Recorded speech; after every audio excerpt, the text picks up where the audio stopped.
আমি হোস্টেলে ছিলাম। তা মাকে অপারেশন করলাম। ডাক্তারের নাম যেন কি ছিল? আমাদের মতুয়া ডাক্তার, হ্যাঁ, হিরণময়। কোন ময়টা আমি জানি না, শেষ করে ফেলেছি। মাকে চিকিৎসা করলো, সামান্য একটা অপারেশন সেটিংয়ে ভুল করে ফেললো। সেটিংয়ে যখন ভুল করে ফেলে, আমার মা 4 থেকে 5 দিনের ভিতরে শরীর ফুলে উঠেছে। আমার মা আমাকে ফোন করেছে যে হঠাৎ বাড়িয়া। আমি দেখলাম মায়ের সারা শরীর ফুলে গিয়েছে। আমি গোপালগঞ্জে আসলাম। ডাক্তারবাবুর কাছে যাবার পরে মা কেমন জানেন, মায়ের শরীরে যদি ব্যথা হয় সন্তানের সামনে প্রকাশ করে না, হাসি মুখে থাকে। কেন? যে আমার সন্তান আমাকে নিয়ে যাবে ডাক্তারের কাছে, কত পয়সা খরচ হবে, যদি হাসি মুখে তাকে ব্যথা সহ্য করে থাকে।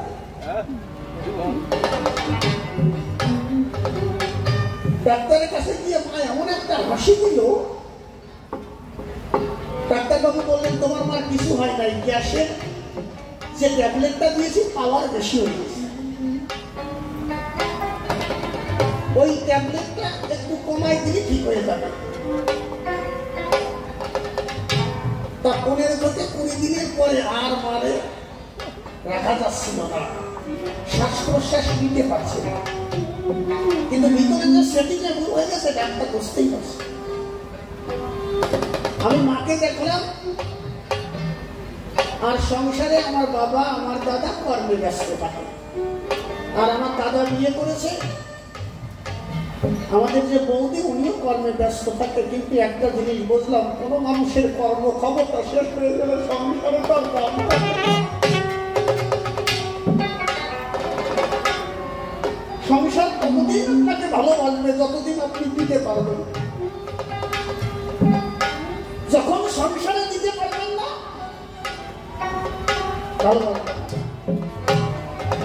আমার মায়ের কর্মক্ষমতা যখন চলে গেল, মৃত্যু সজ্জায়, তখন দেখার কেউ না। যখন বমি করে, আমার একটা ভান্ডিটা ছিল, ও মাঝে মাঝে দৌড়ে এসে ওর মার কাছে গিয়ে কয় যে মা ঠাকুমা বমি করতেছে, তাড়াতাড়ি আসে। আমি বাড়ি গিয়ে দেখার পরে দেখলাম অবস্থা খুবই খারাপ। আমি সঙ্গে সঙ্গে গোপালগঞ্জ নিয়ে আসলাম। গোপালগঞ্জ ভর্তি নিল সদর হাসপাতালে। ভর্তি করার পরে ডাক্তারবাবু দেখে বললেন আপনার মার এখানে রাখা যাবে না, খুন 250 বেড়ে এখন চালান করে। আমি অ্যাম্বুলেন্স ফোন করলাম, মাকে উঠালাম। গাড়ি চলছে, আর মা একটা কথা আমাকে বলল, বাবা সবাই হাসপাতালে যায়, ভালো হয়ে যাবে, আমি কি ভালো হবো? আমি বললাম হ্যাঁ আপনি ভালো হয়ে যাবে। আমি নরক কোনদিন দর্শন করি নাই, কিন্তু ওই একটা দিন নরক দর্শন করি। কেউ যদি খুলনা 250 বেড হাসপাতালে যায়, আমি দেখলাম মানুষ সিরিয়াল ধরে মারা যাচ্ছে, নিয়ে যাচ্ছে, নরক থেকে বের করছে। মাকে নিয়ে বেড পড়ার না, নিচে বসালাম, প্রচন্ড শ্বাসকষ্ট হচ্ছিল। ডাক্তারবাবু বলল ওই দিন আবার ডাক্তার নাই, ওই ডাক্তারের পিছনে পিছনে কিছু সাঁকো থাকে না,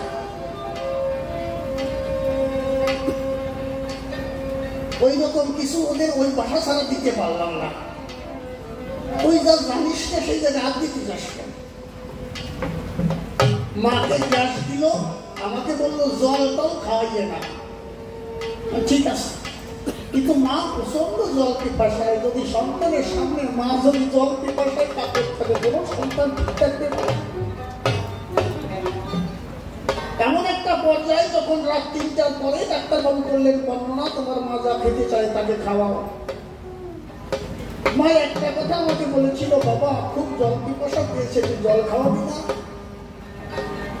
আমি চামচে করে জল নিয়ে মায়ের মুখে দিলাম। মা একটুখানি জল খাবার করে আখি মুদ্রিত করলো। এরপরে মারে কত ডাকলাম,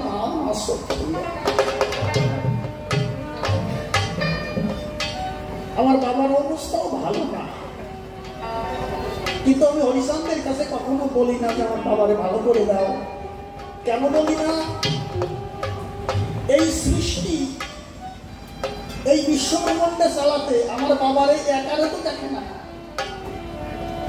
আমার বাবার রোগটা যদি উঠে দিই হরিচাঁদের গানে, আপনারা জেনে থাকবেন বন্দনায় আছে জয় শ্রী হরি হরিচাঁদের জয়। এই বন্দনায় লেখা আছে জয় শ্রী দশরথ হরিচাঁদের ভক্ত। আপনারা জানেন এই দশরথকে? এ কিন্তু পদ্মবিলের দশরথ না, মল্লকান্তি। এই দশরথ হরিচাঁদের কাছে যাবার পরে তাকে রোগ শোক নিয়ে মানুষ আসে। তখন দশরথ বলল, বাবা সবাই রোগ শোক নিয়ে আসে, আমার একটা স্বভাব আছে তোমার কাছে, তুমি সমস্ত রোগ আমাকে দিয়ে দাও। বলছে কেন? বলছে তোমার বিশ্বব্রহ্মাণ্ড চালাতে কত কষ্ট হয়, যদি তোমার কিছু কষ্ট আমি নিয়ে জগতে থাকতাম। হরিচাঁদ ঠাকুর বললেন, তুই কি জগতের রোগ সংসারের রোগ উঠাই না? দশরথ বললেন, বাবা আমার ইচ্ছা আকাঙ্ক্ষা বলছে পূর্ণ হবে 12 বছর পরে। কৃষ্ণকালী হয়েছিল। একটা গানে লিখেছেন, পড়ে থাকবেন, দয়া নয় তোর যে দয়া নাই তুলনা। ওই জায়গায় একটা কলি আছে, যে পরিমিত কায়া, কায়া মানে দেহ, তুমি দয়াল যে পরিমিত কায়া সৃষ্টি করেছ, এর ভিতরে অপরিমিত দয়া করেছ, যে দয়া এ আধারে ধরে না। শুধু এইটুকে যে দয়া করেছো এই আধারে ধরে না। আমি কি পারি না তোমার একটু মঙ্গল কামনা করতে? হরি আমায় বাসবানা বাসবানো, তাতে দুঃখ নাই। আমি তোমাকে বাসিব ভালো, এই ভিক্ষা চাই।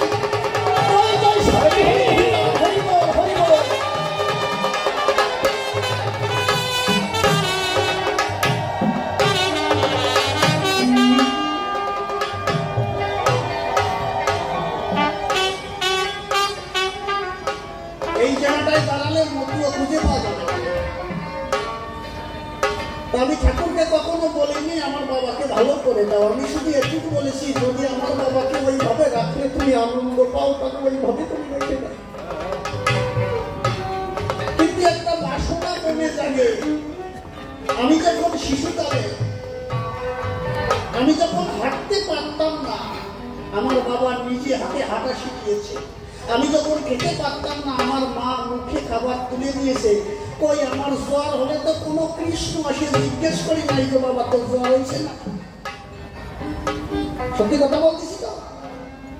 কৃষ্ণ জিজ্ঞেস করেছিল নাকি বাবা তোর জ্বর হয়েছে নাকি? ভোগ দিয়েছি তুই ভালো। এই জন্য হরিচাঁদ ঠাকুর বলেছেন, পিতা মাতাকে ভক্তি করো। তোমার তীর্থে যাওয়ার নাহি প্রয়োজন, সে তীর্থের মহাজন। মুনা ভাই আইনারে যাই তীর্থ ভ্রমণে আছে না? আছে গুরুর পদে শ্রী বৃন্দাবন, সব তীর্থ বিরাজ করে এখানে। আমরা এই জায়গাটায় দাঁড়ালে আমরা পিতা মাতাকে ভজন করি না। অনেক জায়গায় দেখবেন আষাঢ় মালা আছে, সংসার আলাদা করে নিয়েছে, বাবারে খাতি দেয় না। এ মতুয়া জাতো না। মতুয়া তাকেই বলে। কাকে বলে আপনারা পড়ে দেখবেন। অশ্বিনী ঘোষ একটা গানে লিখেছে, যদি ধরবি মতুয়া তাহলে তোমাকে কি কি ত্যায্য করতে হবে জানো? প্রথমে সাধন ভজন, ত্যায্য করো সাধন ভজন, দীক্ষা শিক্ষা যদি মতুয়া হতে হয়। ওই সাধন ভজন তো ত্যাগ করতে পারো না, ত্যাগ করেছিল অশ্বিনী গোসাই। এই জন্য বলেছিল, আর কবে ঘুষিবে গুরু আমার সাধন ভজন পরিচয় হবে। আমি ছোটবেলায় এই গোপালগঞ্জে রায় ঠাকুর আছেন, এই রায় ঠাকুরের কালেকশন করতাম। আপনাদের কি কষ্ট হচ্ছে না বলবো? ঠিক আছে, আমি রায় ঠাকুরের কালেকশন করতাম। এই সাতপার কর করা কান্দি সুর এক সময় আমি কালেকশন করে বেড়াচ্ছি গানে হারমোনিয়াম বাজাইয়া। তা আমার গলে ছিল তুলসীর মালা। আমি কিন্তু কোনো মহাপুরুষ, কোনো দেবতা, কোনো অবতারকে ঘৃণা করি না, কিন্তু আমার কথাই এই জায়গায় আমি তখন গান গাইতাম, গীতা বন্দনা গাইতাম, গীতা মায়ের কি জয় বলো, জয়ের ধ্বনি করো। এরপরে তুলসী বন্দনা গাইতাম, কি নম নম তুলসী শ্রীকৃষ্ণ পেয়েছি নম নম। ওই জায়গায় একটা কলি আছে, কি কলি আছে? মোর মনে অভিলাষ আমি বিলাস কুঞ্জে করবো বাস। এইটা ছিল তখন ভজন, যে আমি বিলাস কুঞ্জে করবো বাস। আর অশ্বিনী ঘোষার গান যখন করলাম, অশ্বিনী ঘোষাই লিখেন, আমার সুখ বিলাস হবে বিনাশ, কবে কুটু পদে হবে আর এই সুখ আর বিলাস আমার কবে বর্জন হবে, কবে সুখ বিলাস হবে বিনাশ, গুরু পদে হবে আরতি, আর কবে ঘুচিবে গুরু আমার সাধন ভজন পরিচালনা করতে। মধু হওয়া তো সোজা। এই জন্য তোমার কাছে আমার জানবার বিশেষ আকিঞ্চন, এই জন্য প্রশ্ন করেছিলাম। আপনাদের কাছে আমার নিবেদন, বাবা যে কয়দিনই রাখে, ঈশ্বর যে কয়দিনই রাখে, আমার বাবাকে যেন কষ্ট না দেয়। যদি বলে যে তোর বাবারে কালকে নিয়ে যাবো, আমার কোনো অসুবিধা নাই, কিন্তু যে কটা দিন থাকে সেই কটা দিন যেন হরি ভক্তির চরণ ধরে দাঁড়াতে পারে। জয় জয় শক্তি হরি হরি হরি।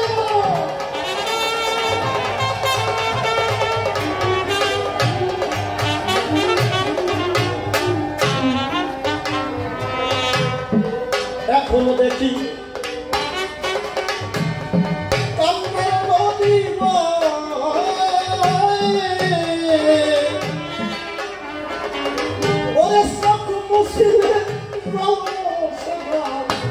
লোক লজ্জার নাই ভয়,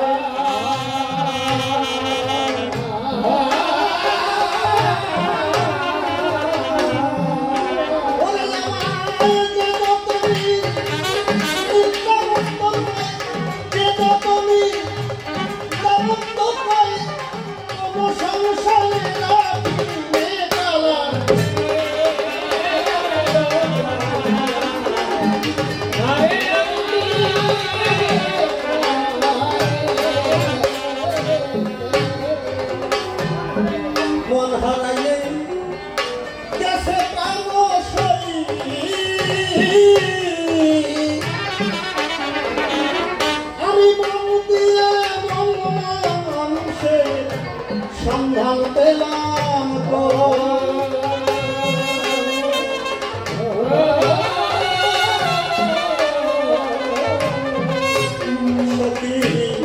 মন হারাইয়ে গেছে তামসাই,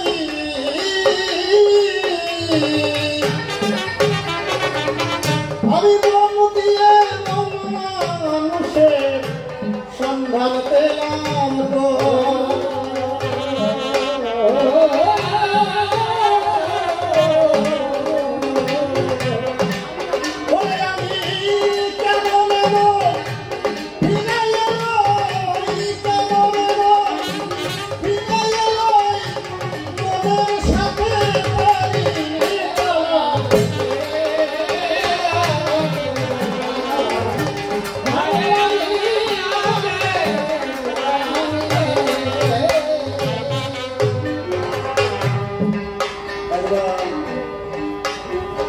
ঈশ্বরের প্রেমে পড়েছি, ভগবানের প্রেমে, স্ত্রীর প্রেমে নয়, পিতা মাতার প্রেমে নয়, ঈশ্বরের প্রেমে যে পড়েছে সে জানে জানা। একটা গান আছে অশ্বিনী ঘোষাই, দেখবেন, হরি প্রেমে যার দেহ জর্জরিত, হরির প্রেম বৈষম্যয়ন, বৈষম্যয়ন জ্বর। এই বৈষম্যয়ন জ্বর মানে কি জানেন? বৈষম্য, আমার কথা বলো না মা, একটু লক্ষ্য করে শোনো, ভালো ভালো কোনো কথা বলছি, এত পয়সা নিয়ে যাবো ওই জায়গা থেকে, তুমি ভালো কথা বলো না। বৈষম্যয়ন জ্বর কাকে বলে? আমার গুরুদেবের কাছে আমি শুনেছিলাম, আমার কবিগুরু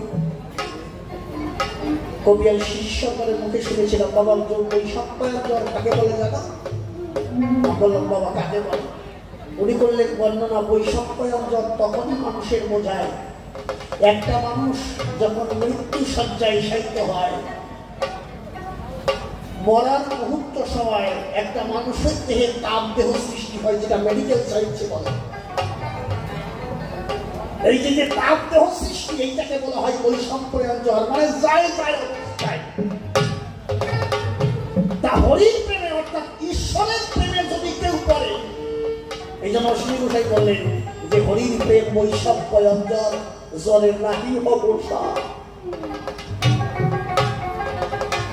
আর স্ত্রীর প্রেমে কতক্ষণ দেখবেন, একটা মানুষের যতক্ষণ পর্যন্ত যৌবন থাকে ততক্ষণ পর্যন্ত তারে ভালোবাসে। যৌবন যেই চলে যায় তখন তার আর ভালোবাসে না। স্ত্রী দেখতে সুন্দর, মেয়েটা দেখতে সুন্দর, আচ্ছা ওই মেয়েটা যদি সুন্দর না হতো ভালোবাসতো না। এই জন্য স্ত্রীদের যতক্ষণ যৌবন থাকে ততক্ষণ স্ত্রীকে ভালোবাসে, আর যখন যৌবন থাকে না তখন আর ভালোবাসে না। কিন্তু কি বলবো আপনাদেরকে, তাহলে এক জায়গায় ভালোবাসা, সেখানে কোনো যৌবনও নাই, সেখানে কোনো বৃদ্ধও নাই, সেইটা হচ্ছে প্রেমের জোয়ার। যদি কেউ ঈশ্বরকে প্রকৃত ভালোবাসতে পারে তখন বিপদের সময় শ্রী হরি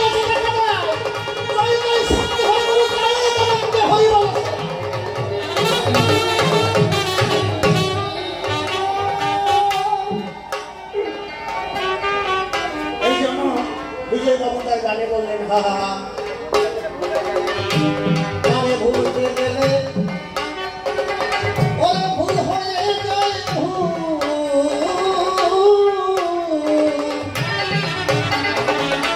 আমি ফুল বাগানে গিয়ে তুলি সেই বন্ধুর পূজার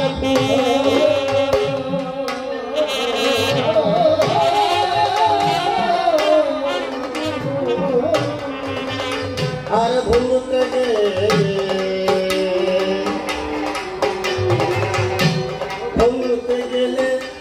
ভুল হয়ে যায়,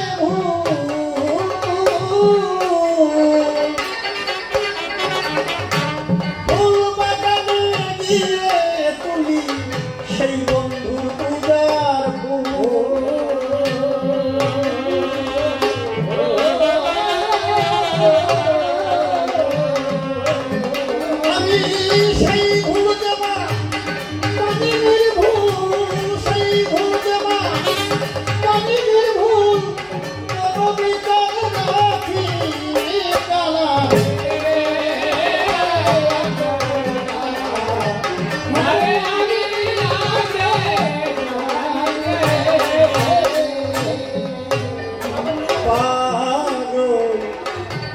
পাগল বিজয়ের এই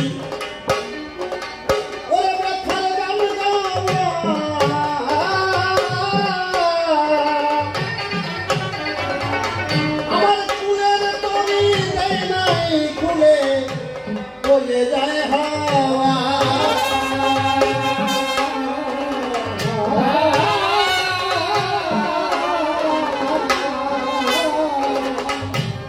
আমার অনেক পরিচিত মানুষ আছে, কারণ আমি বাংলাদেশি ছেলে, এখন আমি ভারতে থাকি যাচ্ছি। আমি এই পাশে অনেকবার মৎস্যবে গিয়েছি, উড়াকান্দিতে। আমি বারখাদা গ্রামে, এখান থেকে তো কাছাকাছিতে না, বারখাদা গ্রামের অনেক মানুষ এখানে আছে। আমি ওই জায়গায় মৎস্য করতাম, আমার অনেক পরিচিত। আসলে নিজের ভাইয়ের সঙ্গে যতটা সম্পর্ক আছে, এর থেকে বেশি ভালো লাগে যদি মন্ত্র ভাই পাই। মন্ত্ররা হচ্ছে দয়ার সাগর, হৃদয় খোলা। এদের ভিতরে তোমার বাড়িতে 10,000 টাকা চাবে না মন্ত্ররা। সে কি চাবে? তুমি ভক্ত, আমি ভক্ত, তুমি ঠাকুরকে ডাকো, আমি ঠাকুরকে ডাকি। কারণ অষ্টবিংশ মন্বন্তরে ফিরেছে একদিন, তো এই দিন তুমি যাই বলুন আর কবি কাঁদি দেবে। শোন শোন, ঠাকুর অবতার হয়েছে, তার চরণ ধরে সকল বন্ধু ভাই যায়। জয় জয় হরি গুরু চাঁদ আনন্দ হইল।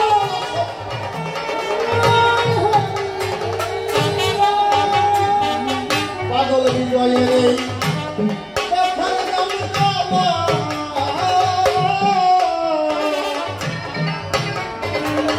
আমার কুলের তরি দেয় নাই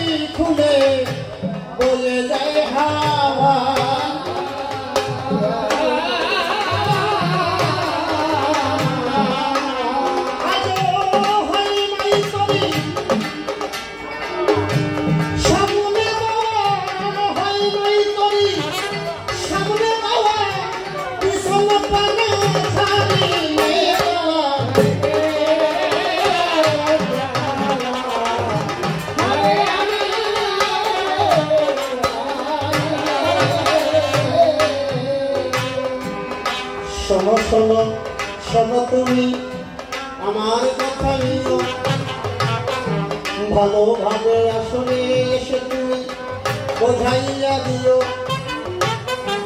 মতুয়া ধর্ম কেন দিল জাতি মানে চাই, সুন্দরভাবে ব্যাখ্যা করো তুমি শোনো হে গোসাই। গারস্থ স্বাস্থ্য ধর্ম জগৎ সংসারে দিল, এই ধর্ম শ্রেষ্ঠ নাকি গুরুসন বলিল। যদি হরিগুরু সামনের আদর্শ মানুষ দেখো পায়, কিন্তু আদর্শ পেলে তারা দেখো এই সংসার ছেড়ে যায়। যেদিন তারক গোসাই মৃত্যুঞ্জয়ের সঙ্গে উড়াকান্দি গেল, উড়াকান্দি যাবার পরে যখন মৃত্যুঞ্জয় ধরে দিল হরিচন্দ্রের পায়, হরিচাঁদ ঠাকুর দেখার পরে তারক গোসাইকে কি বলেছিল ওটা আলোচনা করবো না, শুধু এতটুকু বলবো। তারক গোসাই যখন হরিচাঁদ ঠাকুরকে দেখলো, উনি একখানা গান রচনা করলো, আপনারা পড়ে দেখবেন বর্ষকৃতন। এই গানটা হচ্ছে উনি বললেন যে আমি গৃহবাসে আসি কিসে দয়াময়। মানে তারক গোসাই করছে আমি গৃহবাসে মানে সংসারে আছি কিসের জন্য, আমি আর সংসারে থাকবো না। এটা কিন্তু আমার নিজের কথা না, উনি এসে বলবেন যে তুমি বানায় বানায় কথা কইয়ে নেন। আমি একটাও নিজের কথা বললাম না, সবশ্রী তারক দিয়ে তারক গোসাই গান দিয়ে বোঝালাম। বললেন যে আমি গৃহবাসে আছি কিসে দয়াময়, হয়েছে নিরাশ্রয়। নিরাশ্রয় মানে যার কোনো আশ্রয় নাই। দয়াল যে হতে চন্দ্রাস্য, চন্দ্রাস্য মানে মুখ, যে হতে চন্দ্রাস্য এই নয়নে করেছি দৃশ্য, আমার মনোদর্শ সর্বস্ব ত্যাগ সেই হয়, অর্থাৎ সব ত্যাগ করে দিয়েছে। জ্বালায় সন্ন্যাসীরা অগ্নিধূলি গাছ তলায়, দয়াল সে অগ্নি কিসের অগ্নি, মোর দেহে তোর বিচ্ছেদ অগ্নি, যার দিন রজনী হইতে আমার শান্তি নাই তোর বিরহ গাছ তলায়। হলো 10 ইন্দ্রিয় তোর রূপের বর্ষ, তাইতে করি তোর উদ্দেশ্য, এখন কায়া কৃষ ভাবের বর্ষ মাথা। জানি সন্ন্যাসীরা অন্ন ত্যাগী, ওরা তো অন্ন খায় না, সত্যি কথা তো। ভক্তের ফল অর্থাৎ ফলমূল হাত তারা মুড়ি ঋষি তারা। এই জন্য বলছে জানি সন্ন্যাসীরা অন্ন ত্যাগী, এরা ভক্তের ফল। কিন্তু আমি চারিবর্গ অমান্য ত্যাগী। এই চারিবর্গ কি? ভক্ত অর্থ মোক্ষধাম। এই চারিবর্গ অমান্য ত্যাগী, আমি নামামৃত ফল বুঝি। সেই ফলের কাছে খেতে আছে আর এক ফল, সেটা হচ্ছে শ্রী গুরুর মুখপদ্ম বিস্ময়। আমার মন লাগে না ভোগে জাগে, তোর ভাবনার ভাবুক লাগে, এখন শোক নিদ্রা বিমাতাতে যেছে আমার গৃহবাসে আছি কিসে দয়া করে দেখবেন। বলছে আমি কেমন গৃহে আছি বলে দেখবেন। ছিল ঘরে আমার ইচ্ছা লজ্জা ছিল যদি রমণী, তাতে নিশনি বিদ্যুৎ নিধনে বিবাদ করে 3 শতেনি তাদের লয়ে গেছে নিবৃত্তি ভগিনী ছিল যে মহামায়া জননী। ও তার বিবেক বৈরুক্ত পুত্র, তাই তো হরিমাত্রার্য পুত্র জ্ঞান নামে সেদিন এক পুত্র। এই নিয়ে আলোচনা করতে গেলে অনেক সময় লাগে, শুধু কথাগুলো বলছি। ছিল ঘরে পূর্ণ স্বীকৃতি দয়, আমাদের সুকলঙ্কার কুলম্বরে সাধন ভজন মুকুট ছেড়ে দাঁড়ি করে দিলাম ভক্তি কন্যায় পায়। কন্যাটি নিল অনুরাগার শ্রয়, তোর বিশুদ্ধ প্রেম নবরসে খাইতে সকল গেছে বসে। আখি এক আসি একা বসে কথা জমা করে পাওয়া যায়, আমি গৃহবাসে আসি সেটাই আমার। সেই বসেতে মত্ত মাতাল গোলক চাঁদ, যোগী সন্ন্যাসী নেশী বকরি পরমহংস ব্রহ্মচারী, সেই রসের নয় অধিকারী এক কৃপণ, সেই রসে পাগল মহানন্দ চাঁদ। বীর করুণ রসে হীরা মন্ধায় মৃত্যুঞ্জয় কয় ও রসময়। নিরাশ্রয় তারকের নিয় পদাশ্রয়। এই যে নিরাশ্রয় কথাটা কি বলি তোমার খাই, সংসারে ধর্ম থাকলে তার হবে না রে ভাই। যে কয়টা কথাবার্তায় আমি বললাম সবস্থান, সুন্দরভাবে জবাব চাই এই আসরের সাথে। আরেকটা কথা বলি, মানে এই 2 দিন এই বাড়িতে কাটিয়ে গেলাম ছোটবেলা। এই 2 দিনে কোনো ভক্তকে আমার কথার দ্বারায় বা আমার গানের মাধ্যমে যদি কষ্ট দিয়ে থাকে আমাকে ক্ষমা করবেন। কারণ 10 থেকে 12 দিন থাকবো আবার দেশে চলে যাবো। আমাকে আশীর্বাদ করবেন। যদি কারো মনে কোনো কটু কথা বলে আমি কাউকে আঘাত দিয়ে থাকি, আমাকে ক্ষমা করবেন। কারণ মতুয়ারা এমন একটা পর্যায়ে এরা বিশ্ব ব্রহ্মাণ্ড দিয়ে দিতে মতুয় ভক্ত এমনি শক্তিরা চায় না বিধাতা ব্রহ্মাণ্ড হরিনামে পাপ খণ্ডে কাহিবল বন্ধ। এই জন্য আমি করি বর্ণনা। যদি কোনো কথায় কেউ কষ্ট পেয়ে থাকেন আমাকে ক্ষমা করবে। হরিভক্তের শরণ যদি আমি যাই তবে আর বেশি কথাই আমি বলবো না ছেড়ে দিয়ে যাবো আমার গরিব কল্পনা। এরপরে দুশয় আমার সভাতে আসিবে তাহার ভাবে কথা তুমি বেশি বলে কোনো দরকার নাই। আমার মতো ভাবিকে আমি শেষ করিতে চাই। এরপরে সে জনসভাতে আসবে তাহার ভাবের কথা বলিয়া ধরিবে। আমি আর বেশি কথা বলতে যাব কেন? এই পর্যন্ত আমি শেষ করলাম সভ্য সমাজ। জয় জয় শক্তি হরিগুরু হরি হরি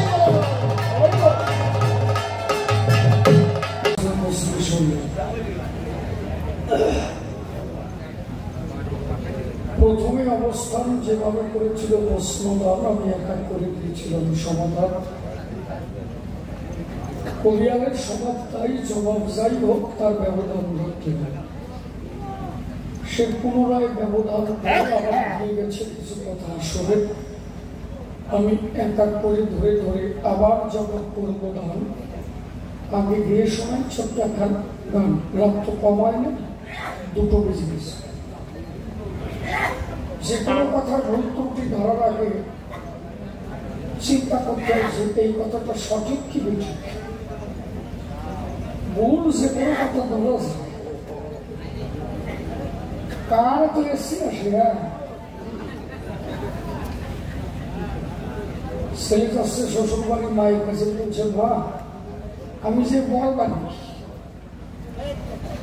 শ্বশুর বাড়ি যাচ্ছিস কি বলবি তা আমি বলে দেবো। তাই হয় শালা আছে স্বামী আছে কত সরু কথা বলতে হবে তা আমি মা ওই কি করে তোর যা ভালো লাগে তাই করিস।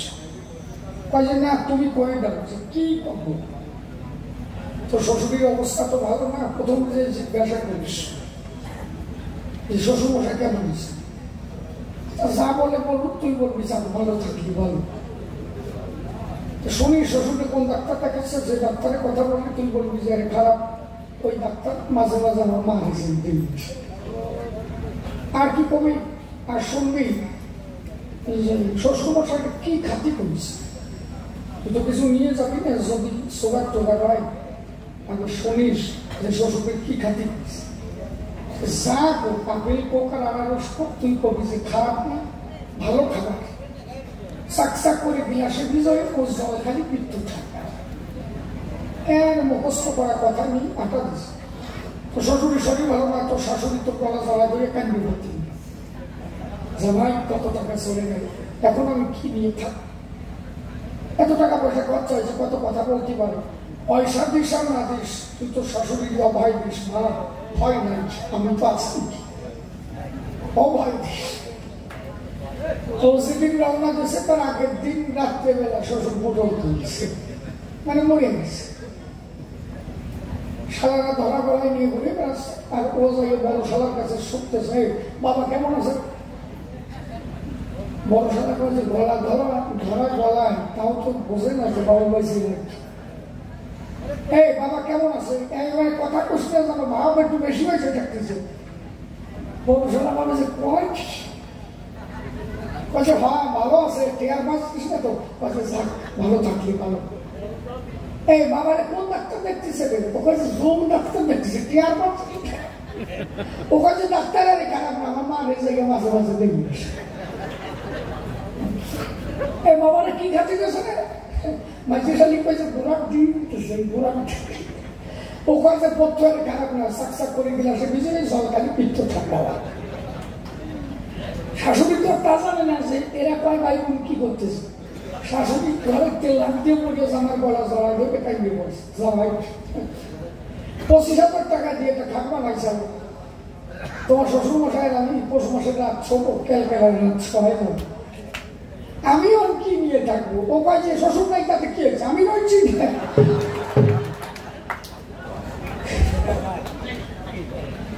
এই দাম অংশে মাইয়ে দেয় আর এর সাথে গান গাওয়া প্রায় সমান দেও কি একটা গান শুনবে চিঠি দিচ্ছিল দেখো তো তোমার